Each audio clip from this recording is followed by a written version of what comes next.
Amados líderes, saudações. Sejam bem-vindos à edição número 132 do nosso podcast Chá de Coaching e Liderança. Momento este em que os líderes conectam-se, partilham e juntos crescem. Este programa em formato de podcast inspira-se na metodologia de gestão por competências chá, C de conhecimento, H de habilidades e A de atitudes. Desta forma, convidamos líderes moçambicanos que se destacam nas mais diversas áreas da atividade produtiva, para na primeira pessoa transmitirem suas narrativas de liderança, dando a conhecer que conhecimentos teóricos é que adquiriram ao longo da sua jornada, que conhecimentos práticos em forma de técnicas, ferramentas é que complementaram aquele conhecimento teórico e que atitudes em forma de ser, estar, comportamento, caráter é que emprestam a sua marca comunicacional para acomodar quer o conhecimento teórico bem como o prático. Constitui assim nossa ambição contribuir para o desenvolvimento de uma comunidade moçambicana de líderes que sejam conscientes, responsáveis e empáticos.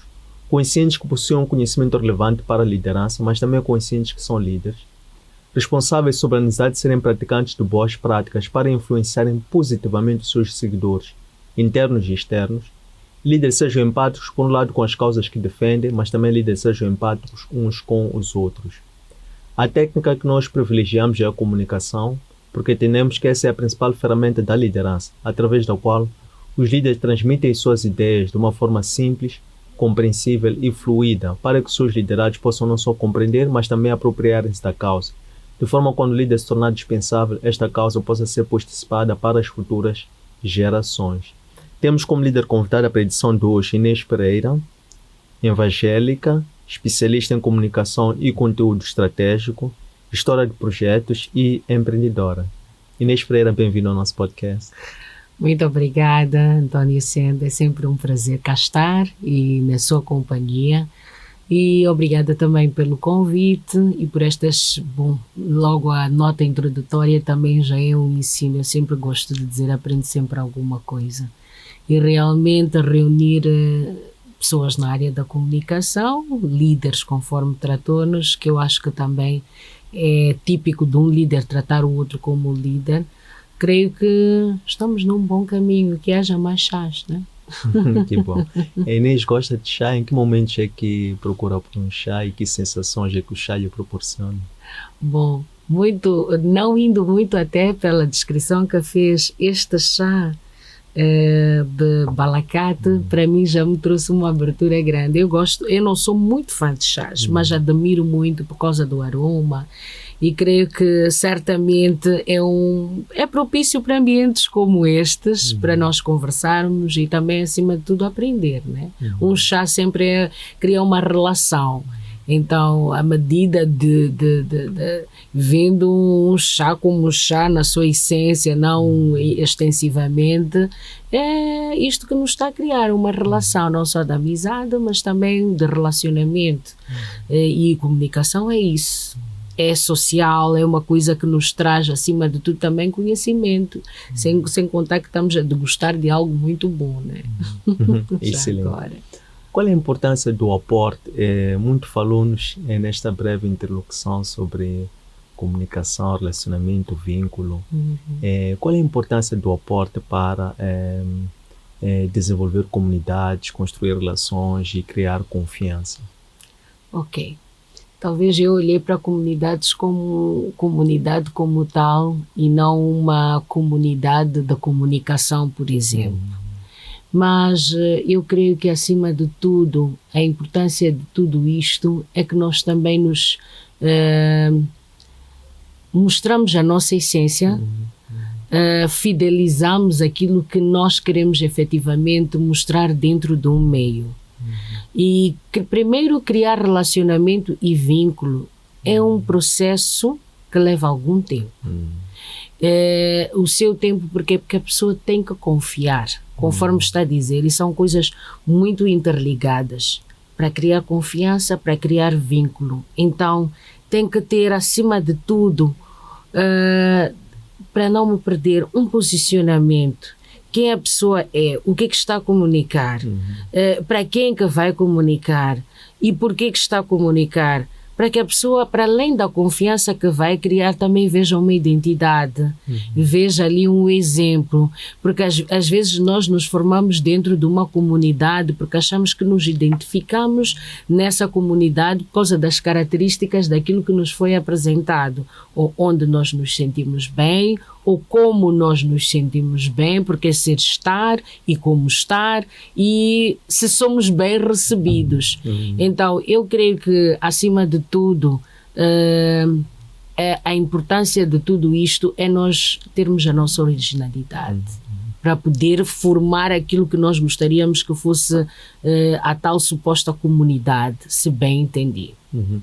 Excelente, eu gosto muito quando nos fala da originalidade, porque remete-nos à essência, e sobre isso eu, por exemplo, aprecio a tua essência, que é um pouco esta tua espontaneidade, que muito bem sabes fazê-lo de uma forma que não te perdes, pelo contrário, até juntas mais as pessoas, porque acho que deixa as pessoas mais à vontade contigo e cria o tal vínculo que aqui te referias. Como é que se pode ser original na comunicação, e como é que se treina, como é que se desenvolve isso? Bom, primeiro quero dizer que eu fico feliz por apreciar este lado. Eu também aprecio muito o seu calmo, porque eu acho que esta é a virtude, é o ponto de equilíbrio entre as pessoas um pouquinho agitadas, que eu assim digo, mas basicamente eu acho que, sinceramente, muito honestamente, eu acho que o ser já está lá, que nós somos. Nós nascemos, somos alguma coisa. E, conforme eu dizia no início, desenvolvemos essas coisas pelo meio em que estamos, mas é preciso nós termos a nossa originalidade. Eu posso assim dizer, Sandy, eu sempre fui uma pessoa que fala bastante, gosto muito de construir relacionamentos, gosto muito de estar entre pessoas, gosto muito de ser ponte para alguma coisa e me sentir útil.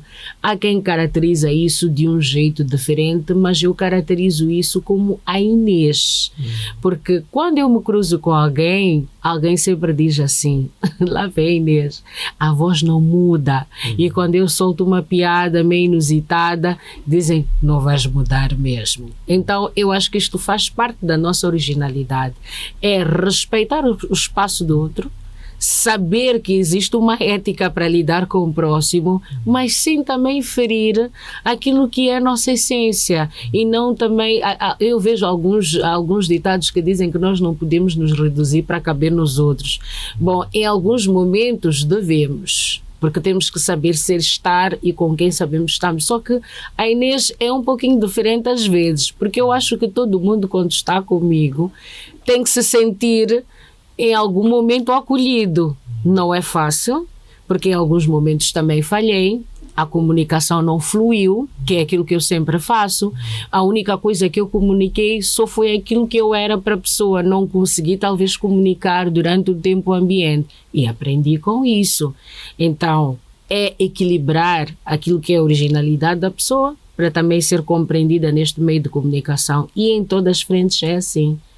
E em todas as frentes acontece isso, as pessoas interpretarem primeiro a pessoa, depois de interpretarem aquilo que é as ações e como a pessoa comunica, não é? Acho que é assim, é por aí. Excelente. E em que momento é que a Inês começou a apropriar-se desta sua espontaneidade e linguagem corporal para incorporar na sua liderança? É assim, eu acho que um dos grandes exemplos que no início da minha carreira de comunicação, antes eu dizia, eu não sei o que eu quero ser. Sempre queria ser aeromoça, eu admirava aquilo, mas depois eu descobri que era o que eu queria ser. Quando me fez essa pergunta, a pessoa logo que eu pensei de como é que eu transmito isso também dessa forma, é porque eu aprendi de alguém. Hoje em dia até fala-se de mentoria, não é? Eu aprendi com um homem chamado Daniel David. E eu repito isso sempre. Esta espontaneidade da Inês foi, como é que eu posso dizer, foi puxada para ser mais ainda espontânea, porque ele era um homem, era o nosso PCA na altura na televisão.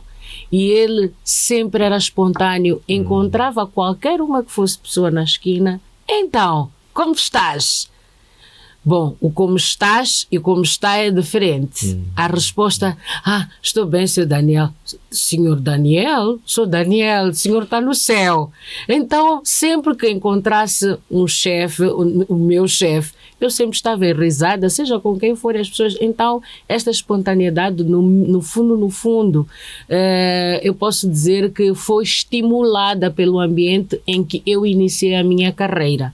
E isso conta muito para o que vai sempre em frente. Para além de que a minha mãe é muito espontânea, extrovertida. O meu pai era super extrovertido. Não há quem não conhecesse meu pai também e não falasse que era extrovertido. Fora daquilo que o ambiente que eu vivi, com as pessoas que me fizeram crescer, tem aquele ambiente de trabalho, que é este primeiro, que eu acho que foi o que também me impulsionou. Porque chegava um dia de um evento grande, sendo como a apresentação assim, ou porque vou entrevistar alguém, ou porque alguma coisa em televisão, ele dizia, as primeiras coisas que dizia, dress to kill, vistam para impressionar, vocês têm que vestir, nem que se ele até um homem dava dicas às mulheres e os homens diziam, não precisa ter uma peça cara, não precisa ter uma coisa muito... vá pegar, nem que seja lá no sítio mais pequeno, você vai lá, junta as peças, as cores e faz. Eu dizia, uau, comunicar afinal é também saber aprender, saber vestir, ver, não precisa ser tão caro. Comecei-me a sentir dentro dessa comunidade de comunicação. Depois, se falhar, continua. Eu acho que aquilo era o impulsionamento para todas as coisas. Então, se falhar, continua assim. The show must go on. O show tem que continuar. Se tropeçou, conosco fazemos a apresentação, então eu levei e carrego isto para toda a minha vida. Talvez ele nem saiba. Porque da mesma maneira que marcou a mim, marcou vários. Então, esta minha espontaneidade veio de algum sítio. E eu carrego esta espontaneidade porque também já é uma marca minha, para além de que eu sou assim. Há quem diz que, mãe, quer dizer, há quem diz que a Inês quando chega é para rir, é para não sei o quê, mas não significa que eu também estou sempre alegre. Eu sou de natureza assim, gosto de estar feliz, gosto de partilhar momentos bons, gosto de uma boa risada e um bom chá, gosto de uma boa conversa, uma boa gargalhada, uma boa música. Essa é a maneira que também comunico. E para o meu meio, não é quem não se associa a isso, dando uma gargalhada às vezes, por mais que não queira. Excelente. E como é que nivela esta positividade que transmite às outras pessoas nas cores, na disposição, na alegria que transporta, nos momentos em que interiormente não está assim, eventualmente muito bem emocionado? Como é que nivela? É assim, a gestão de emoções, para mim, é a coisa mais complicada. Eu não consigo fingir. O Sandy, se eu não estiver bem, o Sandy vai dizer, hoje a Inês não está nos dias dela. Porque em algum momento, quem me conhece de verdade sabe, mas o equilíbrio está no meu silêncio. Porque quando eu fico muito tempo em silêncio, que eu não sou tão silenciosa como o Sandy, a pessoa percebe que alguma coisa não está bem. E pronto, tento certamente não também colocar-me numa situação em que já não existe nada, tipo, posso dizer, desesperançada, claro, mas tento em algum momento também fazer entender de que hoje não é um bom dia para conversarmos, tenho melhores dias, mas não significa que não é possível conversarmos. Não sei se fez perceber. 100%. Quando assim aprecia, contempla a natureza, a criação e o mundo animal, por exemplo, qual é o animal que aprecia a sua liderança? Eu rio-me tanto, gosto tanto disto, porque nós nunca fugimos destas partes, né? Eu costumo dizer que talvez, porque aprendi também crescendo, sabendo que eu sou leonina, eu sou de signo de leão. Leões têm garra, não são os mais poderosos, mas têm garra. Então eu admiro também a pomba. Porque eu acho que é um animal tão fiel. A história que eu conheço da pomba, acho um animal muito, muito bonzinho, muito lindo. Parece muito, como é que eu posso dizer, inofensivo, mas tem as suas particularidades no meio em que está. Então, no meio animal, é difícil só descrever apenas um. É chato, né? Mas eu tenho 3. Eu gosto do leão, gosto da pomba e gosto da águia. Uau. Yeah. Excelente. E como evangelista, como é que se desdobra em ser uma leoa, em ser uma pomba, em ser uma águia? Gostei disto. Eu acho que agora me encontrou. E tudo isso tem esse significado muito próximo. A leoa está mesmo, para quem conhece a história da tribo de Judá, leão da tribo de Judá, porque eu acho que todo o cristão, o crente, ou evangelista, tem que conhecer qual é a sua tribo. Tem que saber se eu sou da tribo de Levi, se sou da tribo de Judá. Então, é importante saber de que tribo é. Esta minha tribo é tribo de Judá, sou leão de Judá.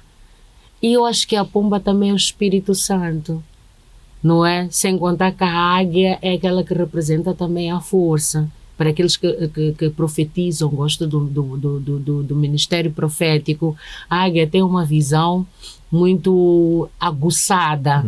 Então, esta visão aguçada, sem a pomba, não seria nada. Então, eu gosto desta combinação, porque a pomba é o Espírito Santo, o Espírito também que foi deixado. E leão é a garra que nós precisamos de ter quando estamos numa situação também de perigo, mesmo não confiando nada. Temos que rugir, porque esta é a natureza. Porque o reino sofre muita violência a todo momento. Para nós tentarmos ser aquilo que nós gostaríamos, temos que rugir como deve ser. Porque senão podem nos passar a perna e passam-nos a perna em tudo. Na bondade, mesmo eu sendo extrovertida, podem me passar a perna de vez em quando, tenho que rugir mesmo com esta simpatia. E durante esta minha caminhada, tanto profissional, tanto a evangélica, eu passei por algumas mãos que me fizeram perceber que certamente as coisas não são como eu sempre sonhei, porque temos um mundo imaginário, temos um mundo que é aquilo que nós pensamos, achamos que pode ser, as coisas podem ser de um jeito, e depois temos este mundo que é o mundo material, que é o físico mesmo, que nós aí temos que encarar as coisas de diferentes dimensões. Então estes 3 animais, quando eu olho para cada um deles, eles me ajudam, sempre me inspiram em alguma coisa. Que bom. Aqui quando olhamos para esta componente esta especialização especialidade, vamos lá, em comunicação e conteúdos estratégicos, gostávamos de entender, descascar um pouco mais a parte estratégica. Que condimentos tem essa comunicação para torná-la diferenciada, para torná-la estratégica? Estratégica por quê? Ok. Eu gosto disto porque depois de eu ter saído da televisão, eu trabalhei durante algum tempo na televisão, e na altura minha mentoria foi mesmo com o Daniel David e todos aqueles, Jeremias Lager, todos esses ajudaram-me a crescer, cada um com a sua maneira de ser, mas todos eles com o seu contributo. João Ribeiro, Anabela Adrianópolis, foram pessoas que realmente me conduziram, mas depois decidi que televisão era aquela área que me descobriram, não é? Os mais sabidos, as águias que tinham o olhar aguçado me descobriram. Saindo de lá fui para a assessoria. A assessoria de comunicação é bem diferente desta área, para além que também estive na publicidade, que fui para trabalhar numa produtora. É bem diferente, mas bem diferente do mundo jornalístico. O conteúdo é totalmente variado, mas totalmente melindroso. É milimetricamente controlado. Milimetricamente, porque se em algum segundo ou algum milímetro, se digo milimetricamente, significa que se nós nos perdemos um pouquinho, cai tudo. Então a assessoria de comunicação me ensinou a fazer em alguns momentos aquilo que é programação. Eu sempre fui training on the job, porque eu não tenho formação em comunicação. Trabalhei com a Cine Group, Cine Internacional na altura, e foi lá onde eu comecei a desenvolver alguns produtos. Na altura eu não entendia o que era gestão de crise, eles já tinham aquilo, era um conteúdo para uma área estratégica. Então sempre que nós falamos de conteúdo estratégico, é sempre de criar algo novo para uma determinada situação, para além daquilo que nós tínhamos criado, que era a gestão de crise. Não foi só isso, foram vários outros produtos. Por exemplo, um podcast é um conteúdo estratégico para um determinado momento, e podcasts começaram a aparecer agora. Eu posso dizer que, por exemplo, o Send é comunicólogo e também trabalha em conteúdo estratégico. Por quê? Porque para alcançar massas ou para alcançar um determinado público, não basta só a gente comunicar. Nós temos que fazer quer dizer, todos têm que fazer um plano, mas tem que ser estratégico por causa do público-alvo, o nicho, neste caso, que nós queremos e como é que está o mercado. E sempre que que nós quisermos fazer um conteúdo ou abraçar um conteúdo ou criar um produto, temos que sempre fazer o SWOT análise para saber, até lendo um jornal, saber se neste momento, por exemplo, o governo está a falar de, vou dar por exemplo de governo, porque não quer falar de nenhuma empresa privada, está a falar de construção de escola, o que seria necessário para o meu cliente? Isto também é uma aula. Seria agora propor a ele uma ação de responsabilidade social de oferecer carteiras. Então, isto é um conteúdo estratégico que eu estou a oferecer de acordo com aquilo que está acontecendo no mercado. Se eu sou um empresário e tenho uma assessora, por exemplo, que nem a Inês, o que é que a Inês me aconselha? Quer comunicar. Eu não posso só comunicar quando existem pautas quentes que ele vai fazer, por exemplo, ou vai promover eventos.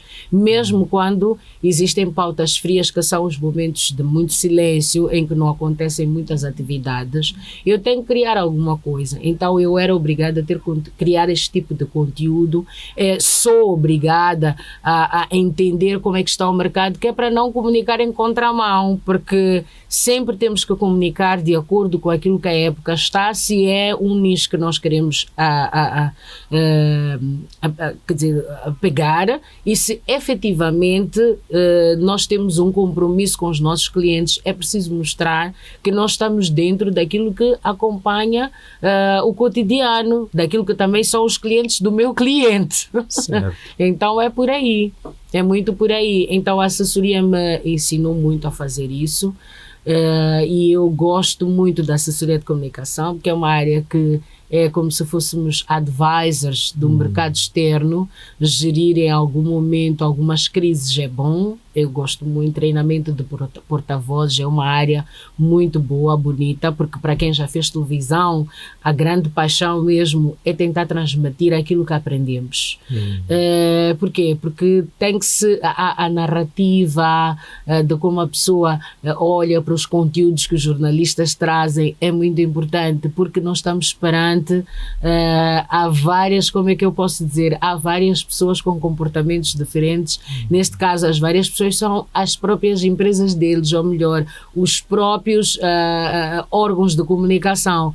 O Notícias tem uma forma de comunicar, Savana tem uma forma de comunicar, a Rádio Moçambique tem uma forma de comunicar. Então, treinar um porta-voz para alguma situação que possa ocorrer diante do evento, ou seja, o que for que envolve mídia, é importante que também treinemos estas pessoas a saber responder, por forma a também acomodar aquilo que é cada um deles, mas não direcionando a nenhum, mas para comunicar aquilo que a pessoa quer. Então, este tipo de coisas tivemos que aprender, e também é bom passar.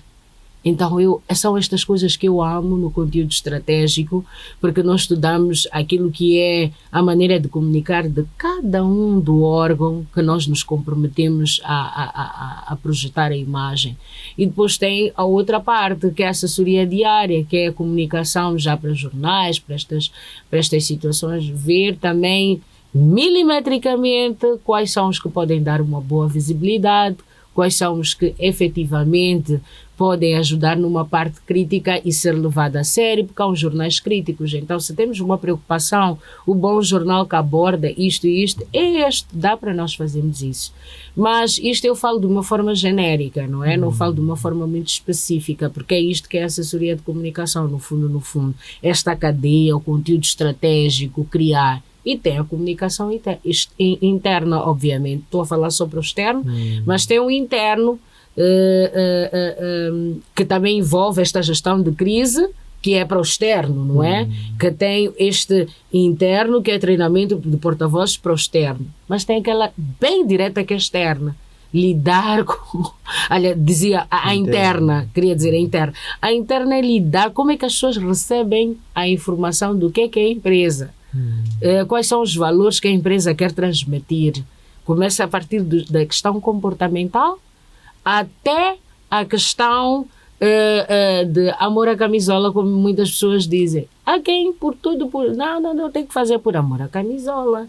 Amor à camisola também é uma marca que as pessoas criam e não sabem. Então, se eu tenho um líder que nem o Sandy, por exemplo, eu tenho que amar a camisola porque ele também me ama a mim. Antes de vestir a camisola, é a relação que nós temos. Então, este tipo de coisas na comunicação interna também há produtos que se criam. É dia do aniversário, a pessoa sente-se... uns dizem que isso é salário emocional, não sei como é que eles descrevem, ainda estou a aprender e a estudar bem sobre isso, mas, por exemplo, chegar a encontrar em pleno seu aniversário um pedaço, uma nata, isto também faz toda a diferença para um colaborador. Chegar efetivamente é comunicar de um outro jeito nos dias em que é dia das mulheres. A maior parte das mulheres naquela empresa tem obviamente uma atividade naquele dia, sentem-se também estimuladas e valorizadas, pode ser antecipado, pode ser naquele dia ou também a posterior. Se criam às vezes algumas campanhas internas, a pessoa sente-se fidelizada com a marca porque tem aquela parte que quer dizer, é a comunicação interna, que a pessoa até sente falta. Posso não ir, como ultimamente se diz, fazer amizades numa determinada empresa, mas a comunicação interna flui. Então, de manhã nem é problema tu ir lá, porque sabes que lá vais ter a tua nata, vais ter isto, mas embora não são obrigados, mas deve-se construir pontes ou situações, não é? Algumas pontes para que a pessoa sinta-se identificada com aquela marca. Então, aí a comunicação também entra. Não é? Nós propomos alguns serviços, propomos algumas atividades, os team buildings. Então, esta parte esmiuçada é mais ou menos isso que é aquilo que é o meu trabalho. E, entretanto, também tem a questão que eu gosto muito, que é a questão que nós entramos, que é a questão audiovisual. Eu não lido muito bem com câmaras para filmar, mas gosto muito do conteúdo, ainda dentro disto. Criar histórias de sucesso, ou melhor, ir buscar estas histórias de sucesso, é muito bom com um pouco de emoção, ensinar e explicar, escrever histórias que nós vivenciamos de uma forma sequenciada, torná-la bonita, torná-la mais organizada. Também aprendi, é também um conteúdo estratégico para uma determinada situação. E alia-se também, se um colaborador, por exemplo, é transferido, fazer uma narrativa, por exemplo, estamos aqui nós os dois, António Sende, natural, chegou aqui em 2007, contar a trajetória para todos saberem oferecer a ele, é também uma narrativa e um conteúdo que nós gostamos e é estratégico, porque as pessoas também começam a ter a sensação de que existe um legado. Então, e é o legado que nós queremos deixar, afinal de contas, não só nas nossas famílias, mas também naquilo que nós fazemos. Então, a comunicação tem um papel em tudo isto e eu também gosto desta sequência porque me coloca dentro desta questão de fazer acontecer. Então, é muito por aí. E eu trabalhei com algumas multinacionais, estou a falar na altura da Valde, trabalhei com a Sazol, trabalhei na altura com Odebrecht, com projetos que eu entendi muito bem, que era o projeto Acreditar. Foram algumas coisas que me fizeram entender o valor também do próximo e de deixar este legado dentro de uma profissão, dentro de uma multinacional, dentro de uma empresa, podemos assim dizer, e também como ser humano. Porque somos todos seres humanos. Nós estamos a lidar aqui com animais, mas a transmissão de valores para um outro ser humano é muito bom, quanto também para transmitir para um animal. Estamos a falar que são estes mesmo que nós criamos em casa, são estes depois que vamos porque alguns deles vão ao prato. Então tudo é uma questão de é uma cadeia de comunicação, de transmitir alguma coisa, empatia, de criar algum conteúdo para um determinado público, e esta empatia que estava a dizer. Então, a Inês, esmiuçando um pouco esta questão da assessoria de comunicação ou comunicóloga, conteúdo estratégico, é muito por aí, e estas coisas todas. Maravilha, aprendemos muito sobre estratégia e sobre o propósito. Qual é o propósito de vida da líder Inês Pereira? No fundo, é transmitir valores. Porque o propósito, sempre quando fazem essas questões para um evangélico, nós sempre dizemos que temos um chamado logo ao nascer. E esse chamado nós acabamos descobrindo quando eu vi que, uau, estou na comunicação. Então, eu acho que não é só transmitir a Inês na comunicação e no trabalho, é nos valores também. Isto é uma constante aprendizagem, porque eu nem sempre fui a Inês que eu sou hoje. Eu sou resultado de muitas mudanças. Na área evangélica eu já tive, podemos assim dizer, até nem digo, quer dizer, no seio cristão, né? Já tive alguns mentores, no qual o último eu despedi. Eu disse, não, eu acho que a minha missão, tal como nós também nos despedimos em vários ciclos de amizade, vários ciclos de trabalho, vários ciclos de podemos assim dizer, ou situações, nós nos despedimos. Numa dessas missões eu me despedi, eu disse, bom, conheci o Senhor Abraão, que é o apóstolo. Muitos dizem que é pai espiritual, eu prefiro dizer que é muito mais do que isso, porque para além dele ser um apóstolo, ele é amigo, é pai, ele tenta trazer um valor que nos dá também esse sentido de entender o que é um propósito, transmitir valores, mostrar às pessoas que elas valem a pena, ainda que em algum momento eles se mostrem frágeis, nós temos que mostrar. Então eu acho que um dos meus propósitos é fazer acreditar que o ser humano é capaz de fazer aquilo que ele deseja, dentro daquilo que também foi chamado. Porque eu, Inês, se eu descobri que na minha profissão é comunicar, eu já entendi que um dos meus propósitos é sempre transmitir alguma coisa. Transmitir alguma coisa. Se é transmitir, e Deus deu-me esta capacidade de poder comunicar, então eu tenho que comunicar coisas boas. Falou dos gestos, tanto nos gestos, nas atitudes e tudo isto. Isto é um aprendizado gradual. Então, o propósito também é uma construção daquilo que eu quero transmitir, que são estes valores, deixar um legado de boas coisas, de que o ser humano é capaz. Então, o ser humano é capaz de fazer coisas que nem ele imagina. Então, eu acho que um propósito é estimular o melhor que o ser humano ou o próximo tem. Eu acredito que este seja um dos meus propósitos, um dos meus chamados, porque eu gosto. Eu gosto de alguém que não é nada, ou que acha que não é nada, porque toda a gente é nada. E eu dizer que não, eu não sou capaz de fazer isso. Eu digo, não, és capaz. Sim, não. E a pessoa descobriu isso, porque eu também sou resultado de uma descoberta, Sandy. Eu não sabia que eu era capaz de fazer comunicação, eu só achava que falava muito, mas descobri que esse meu falar, há um sítio em que se apropria e se encaixa e que é bom. Pelos mesmos motivos, há quem me contrata para fazer um trabalho de mestre de cerimônias e eventos, e pelos mesmos motivos, há quem não me chama porque não gosta do meu barulho. Então, eu estou num propósito de vida para poder mostrar também aquilo que a pessoa nem... Quer dizer, como é que eu posso dizer? Como é que eu posso explicar? Como é que eu posso esmiuçar uma coisa dessas? Um dos meus propósitos também é este, encontrar o meu caminho.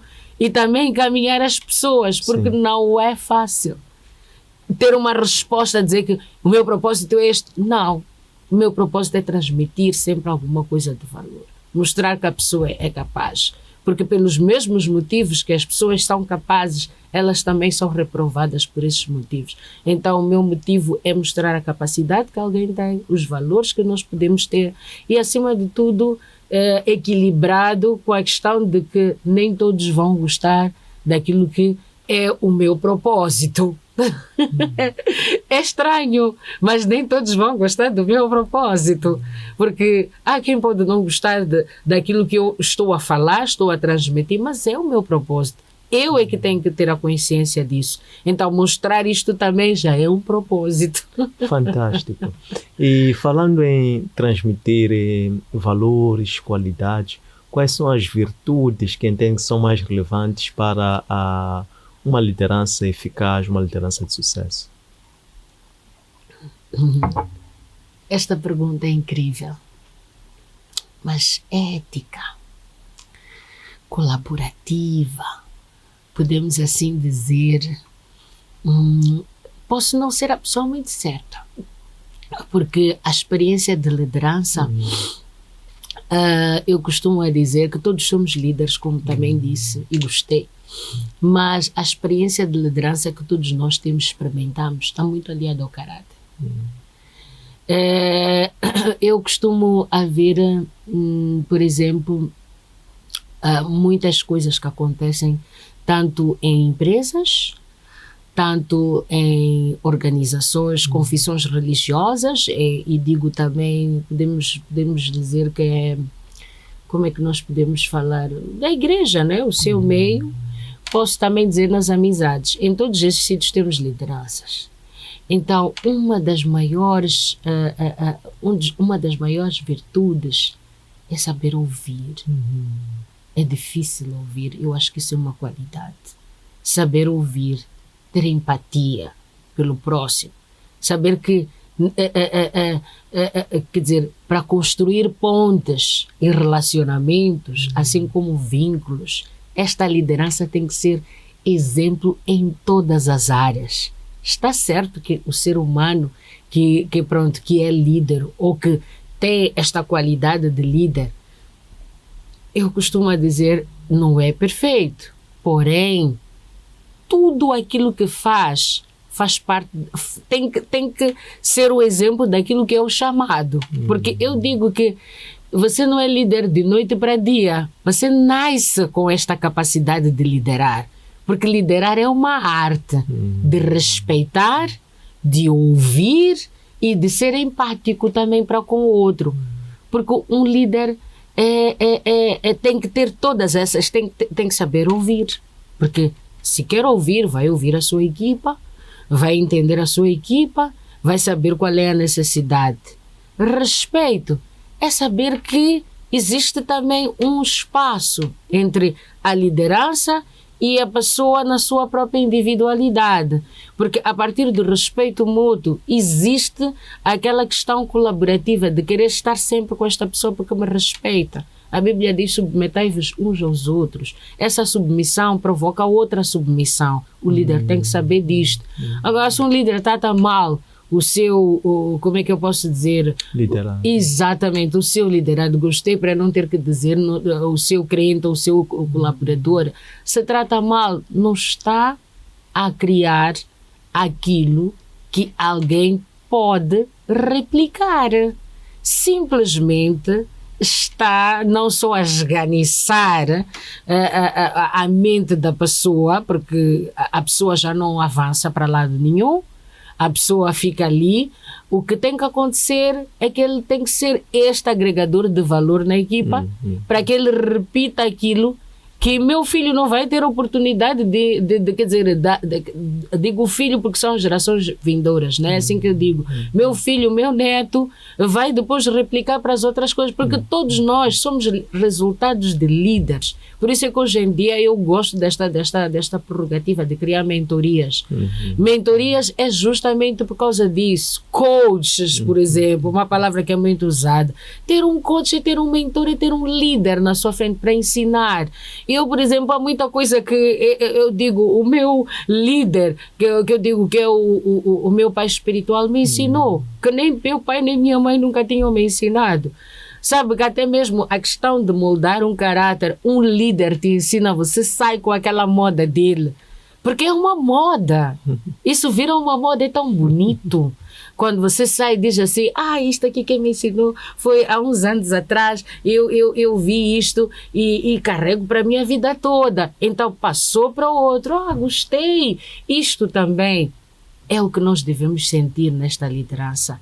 Se eu entendi bem, a empatia, o amor, o respeito mútuo e saber ouvir tem que estar presente no líder. Pura e simplesmente porque ele está a fazer líderes em construção. Em construções, né? Ou construção, diria o mais correto. Um líder em construção não ouve. E tem que perceber que não está a ouvir ou não gosta de ouvir, porque ele precisa ser adestrado. Aprenda a ouvir, você vai saber estar. Há quem já nasce com esse dom, mas há líderes que não nascem com esse dom. Tem a outra área.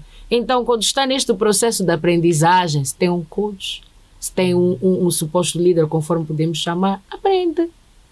Então, eu acho que um líder tem que ter estas coisas. E empatia, para saber que nem todos os dias nós também estamos bem. Que nem todos os dias deve exigir a mesma coisa do seu liderado. Nem todos os dias são iguais, mas, no entanto, tem que ensinar a pessoa a ter garra, que é passar por cima daquilo que está a acontecer, aprender, aliás, ensinar a ser resiliente, porque sempre vão acontecer coisas desastrosas na vida de todos nós, tanto boas, tanto más. Tanto em pessoas boas, tanto em pessoas más. Como lidar com isto? Não está na capacidade do líder ensinar, está na capacidade do líder fazer entender esta realidade para que a pessoa saiba se adaptar. Há muitas coisas que eu descobri de mim que eu não sabia, mas porque já fui fraca naquela situação. Fui fraca, mas houve líderes que disseram tem que ser assim, tem que ser assim, tem que ser assim. E depois fui forte. Poderoso. Exatamente. Fui fraca. Depois houve líder que disse, não pode ser assim. Porque eu também tenho uma coisa, sou teimosa. Se eu não encontro um líder ou um coach que sabe me ouvir e entender que dentro da ignorância da Inês, a teimosia dela está muito associada à determinação, porque ela defende também alguns ideais. O melhor que eu tenho que fazer com uma pessoa que nem Inês não é impor, é ensinar a verdade. Isto é muito bonito, é libertador. Porque se alguém me quer ensinar a verdade, usando ou manipulando alguma situação, eu não vou aprender. Tem que mostrar a beleza da verdade. Eu experimentar a verdade. Porque experimentando a verdade é bom.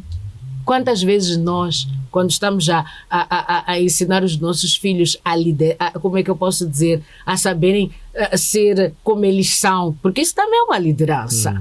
É uma liderança lá em casa, é doméstico, mas é. Para ela andar, alguns pais dizem, cuidado, não pode deixar cair. Deixa cair. O primeiro aviso, filho, cuidado, isto não faz bem, podes cair. Se ele vai e cai, ele aprendeu a verdade, teve experiência com a verdade, não mais vai repetir. Existe esse tipo de pessoa, mas existe aquele tipo de pessoa que aprende também só com esta questão dos coaches que aprendem, que ensinam com muito amor, que eu acho, porque dão exemplos, trabalham com casos e te mostram, você nem quer chegar perto daquela realidade que o coach disse que existe e que você só diz, não. Isso chama-se obediência. Para nós chegarmos a esse nível de obediência, a liderança também tem que ser exemplo, tem que amar. Uma liderança com amor não falha. Uma liderança com amor não falha. Eu não sei quantas vezes já ouvi sobre mim coisas horríveis, mas de uma forma tão doce, que eu me convenci que realmente eu tinha que mudar. Isto é resultado de uma liderança com amor. Eu já ouvi várias pessoas, Sandy é uma coisa que o Sandy vai se aperceber na nossa conversa. O Sandy é muito calmo, fala baixo. Eu, por exemplo, tem momentos que dizem, Inês, fala baixo. Em certas situações. Mas se alguém chega e diz, Inês, estás a gritar. É difícil aprender assim. É ou não é? É difícil. Então, todos nós tivéssemos esta questão enraizada dentro de nós, o amor. Saber que nem todos nós temos uma característica perfeita e podemos falhar. E não somos iguais. Oh, exatamente. É impossível. O equilíbrio está nisto. Porque aqui eu estou a ser liderada. Ao chegar, ao entrar, eu sei que o Sendo é mais calmo. Há certas coisas que eu certamente não vou fazer. Porque eu sei, e há certas coisas que certamente o Sendo não vai fazer. Não, Inês tem que ter calma, porque ela é um pouquinho agitada. Vamos certificar de que isto é assim. E depois chegar a dizer, olha Inês, não te disse antes, porque eu sabia que se te dissesse, haveria de acontecer isso. Eu já estou a entender que este meu líder já sabe, já me estudou, sabe, mas também, se eu quero mais oportunidades, não só como com ele, com os outros, convém que em alguns momentos eu seja calma, senão vou perder oportunidades de entender certas situações, ou certas situações vão me passar, que são oportunidades. Então o líder deve saber ouvir, o líder deve ter empatia, o líder deve amar o liderado antes de qualquer situação. Eu coloco o amor. Excelente. Para terminar, como é que a líder Inês prepara-se diariamente, né? Uma preparação física, emocional, mental e espiritual. Como é que eu me preparo? É incrível. Eu sou cristã evangélica. Nem me dissocio disso. A primeira coisa é uma oração. Agradecer pela existência linda e pelas coisas lindas que eu tenho. Aprendi. Inicio o dia com gratidão para aquilo que eu acredito, que é a minha crença. Porque todos temos que ter crenças. Então eu inicio o meu dia a agradecer pelo fato de acordar com saúde, pelas pessoas à minha volta, porque cada uma, ainda incluindo aquelas que me causam ou me causaram dor, foram importantes. Então eu inicio o meu dia.